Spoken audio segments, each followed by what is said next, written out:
We've heard from all the other stakeholders that are here. Labour has also joined. If the sale of SNIT properties was going to affect our pensions, then what happens when you start having children who have their eyes at the side of their head? When you start having turbidity, and again, note the time that turbidity is at 14,000. And don't be deceived. The WHO asks for water to be treated to be between 1 and 5 NTUs. In the Seferiman, the design is 500 NTUs. Ghana Water pushes it to 500 NTUs, 2,000 NTUs, 500, 2,000 NTUs. Now it's 14,000 NTUs. And you see what God has done? There's a drought now as well. If we don't act now, we'll start licking clay as water. So I think the president ought to hear it.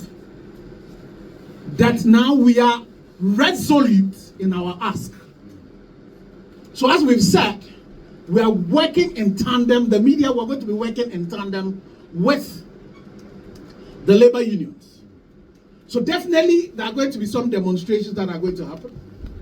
There's a strike that is going to happen. What we as media were going to do when the strike starts, we're going to black out everything the Ministry of Lands and Natural Resources, everything environment that they do concerning this. So we pray that the president would act now. The president should act now. He has the power to go into the Constitution in Article 31 and declare that state of emergency. It is not enough for the Speaker of Parliament to come to Parliament and lament like you and I. If he knows those who are involved in it, because that's one of the things we as media, my charge to also you, we need to start carrying out our investigative reportage and start naming them. Start naming them, putting names out there.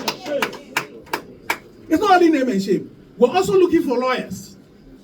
We're looking for lawyers and we'll start taking action. ICC is a place to go. There's a conversation about ecocide. But even if ecocide has not crystallized yet, we can go under poisoning humanity. So yes, we are exploring all those possibilities. We've been talking from 2017 up to today. We've stopped talking. We will now put pressure. And in this stage, as media, we are not going to report what other people say. We've taken a position. Our position is for Ghana. The Constitution puts sovereignty in our hands. It's not in the hands of just a few elected people. Where was the NDC when the LI 2462 was passed? Where were they? So they themselves, they are culpable in it. Again, go back and look at the history. In 2016, we had a president, the current president, in Obuasi, talking about the fact that it's a lie that when he comes, he's coming to stop Galamsey. So what does that mean? It means what? Perpetuating it. So you saw 2017, TBT go up. Then when we started the fight, there were elements in the NDC as well. One of them was caught on tape talking about the fact that the 7th January when they come, they should go back into the pit. So 2020 we started, they left the war. And they've never gone back to it, Operation Halt, all of that. We've seen a parliamentary candidate say he would they should beat up soldiers who come. That is a crime. By that time, that person should be prosecuted. But what has happened to it? Nothing. And am I hearing some other vice presidential candidates talking about the fact that they're going to release excavators? What is that? What is that?